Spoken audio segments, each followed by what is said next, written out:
concernant BRAF600E, maintenant, ça fait partie des choses qui sont parties dans le circuit clinique. Et donc, alors, pas mal de laboratoires peuvent le faire en France. Donc chez Jean-François et Émile, en tout cas, c'est une technique qui se pratique. Donc on avait commencé en 2017 à rapporter ce qui était l'étude de Génissio à l'époque, rapportant donc ces mutations essentiellement dans les histiocytoses de haut risque, avec sur des données préliminaires, on voyait bien que quand on avait la mutation dans l'ADN libre circulant au diagnostic, donc cet ADN libre circulant, c'est les bouts d'ADN en fait qui se représentaient à côté des globules rouges, c'est des dégradations de nos cellules. L'ADN de nos cellules, qui meurent, entre guillemets, libère cet ADN dans le sang, et ça vit entre 30 minutes et 2 heures. Après, c'est éliminé dans les urines, c'est dégradé. Donc voilà, donc c'est ça qu'on mesure, et on peut mesurer la charge mutationnelle BRAF600E, cet ADN libre circulant. Donc on l'avait fait sur une première série de patients, montrant qu'avoir cette quantification au diagnostic supérieure à 0,1%, il y avait plus d'événements de récidive. Et donc, il y a eu un consortium européen grâce à ECHO avec 5 centres européens qui enregistrent des données sur la mesure de l'ADN libre circulant de patients mutés BRAF600E et une mise en commun de ces données. Donc, c'est des données qui ont été publiées, présentées à l'ASH et à l'Isociety Society par Elena Sieni qui coordonne notre groupe et qui travaille à Florence.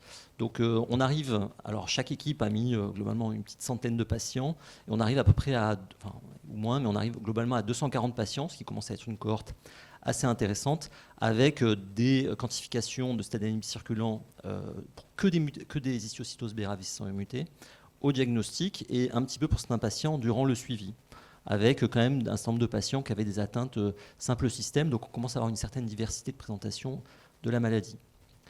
Donc ce qui est montré, c'est que, ce qu'on avait montré déjà précédemment, c'est que quand on a une histiocytose longue et ancienne disséminée avec atteinte hématologique des organes à risque, effectivement, la charge dans l'ADN libre circulant est bien plus importante que dans les atteintes moins disséminées, sans atteinte des organes à risque ou les atteintes simple système, mais qu'il y a quand même dans une histiocytose longue et ancienne simple système, pour un certain nombre de patients, on arrive à identifier la mutation. Globalement, on va dire un quart des patients. Alors, ce qu'ils ont pu faire aussi, c'est comparer, parce que dans le sang, on a on peut mesurer cela dans deux types de matériel, soit le plasma, donc c'est l'ADN circulant, soit les cellules. Il y avait un peu un débat dans ce groupe-là, savoir les cellules c'est mieux, d'autres disaient le plasma c'est mieux, on n'arrive pas à se mettre d'accord trop. Et donc, en fait, ce qu'on voit, c'est que globalement c'est pareil, simplement il faut enlever un log de 10 dans les cellules sanguines non triées pour détecter la mutation. Mais comme ça fait un peu plus d'ADN, finalement, en fonction de la sensibilité de la technique, globalement, c'est un peu kiff-kiff. Alors bon, ce résultat,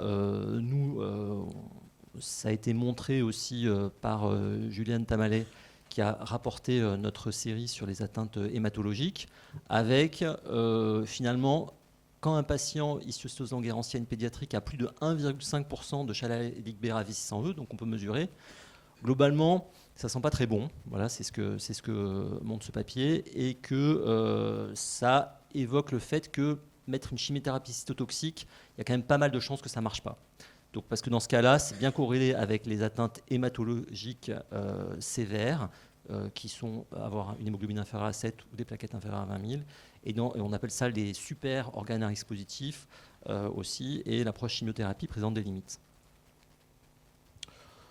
Voilà, donc, bon, pour la cohorte européenne, finalement, c'est un seuil à 1%, mais globalement, on voit qu'avoir au diagnostic une charge allélique BRAF600E à plus de 1%, globalement, on rentre dans ce type de patient qui risque d'être dépendant de la thérapie ciblée. C'est à peu près 7 à 10 patients par an en France, pédiatriques.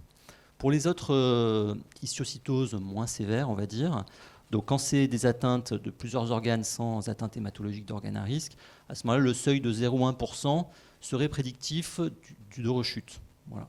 Donc rechute, alors c'est pas forcément sévère, on n'est pas dans un cancer, des rechutes ne sont pas forcément graves, mais voilà. Et même pour des patients qui ont des atteintes juste d'un seul organe, avoir donc simple système, avoir une charge allélique BRAF600E à plus de 0,1%, c'est prédictif d'un peu plus de rechute.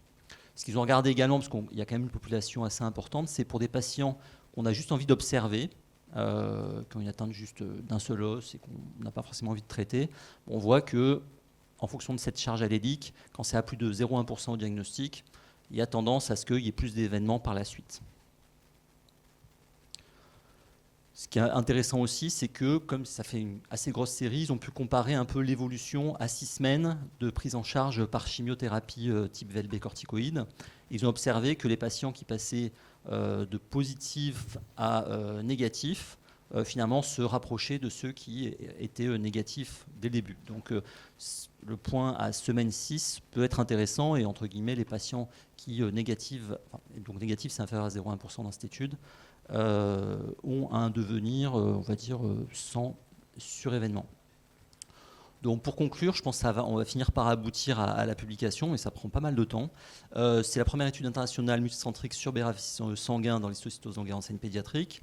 Le cell-free DNA libre circulant ou l'ADN cellulaire, c'est tous les deux informatifs, avec un log d'écart, mais globalement, on peut identifier des choses. Avoir une positivité et le niveau de positivité, ça prédit l'EFS dans les sous-groupes. Par contre, la limite un petit peu, c'est que les types d'événements, c'est-à-dire la récidive, il n'y a pas eu d'évaluation sur le type de sévérité de cette récidive. Est-ce que c'était une évolution vers une atteinte un peu disséminée systémique ou est-ce que c'était une simple récidive, une autre atteinte ostéolytique pas bien grave? Voilà, c'est pas forcément, quand on voit le groupe qui chute, il n'y a pas forcément de gravité clinique corrélée. Et puis, même si c'est une cohorte assez importante, comme il y a une grande diversité clinique de présentation dans ces histiocytoses pédiatriques, qu'en plus il y a ceux qui font une clairance, enfin qu'on a le suivi à semaine 6, voilà, il y aura besoin d'autres études avant de en faire un marqueur comme la maladie résiduelle dans les leucémies à l'heure actuelle. Donc la dernière diapositive, c'est pour conclure où on en est dans les indications et peut-être même en dehors du circuit recherche. C'est des diagnostics, maintenant c'est clairement OK, c'est de pouvoir envoyer un échantillon hors circuit SioTarget dans le cadre du soin à Ambroise Paré dans l'équipe de Jean-François Émile pour toute histiocytose sévère au diagnostic, aucun risque positif, parce que vous avez vu qu'en fonction du niveau, en tout cas ça peut orienter vers une situation peut-être un peu chimio-réfractaire.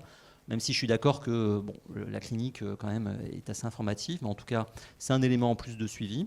Ça peut être aussi intéressant si on n'arrive pas à avoir de matériel suffisant pour déterminer la mutation dans la biopsie, sachant que quand c'est une mutation, quand c'est une histiocytose simple système, c'est-à-dire pas très disséminée, on peut se dire que va être positif que dans un quart des cas, des histiocytoses mutées BRAF-V600E, qui représentent la moitié. Donc globalement, vous n'avez pas, c'est pas hyper contributif non plus, donc il ne faut pas non plus espérer forcément une grande chose. Mais en tout cas, si c'est positif, BRAF-V600E dans le sang, chez un patient dont on n'a pas le statut mutationnel, vous pouvez vous dire, bon, déjà c'est muté BRAF-V600E, et en plus, en fonction du niveau, il faut le surveiller d'un peu plus près.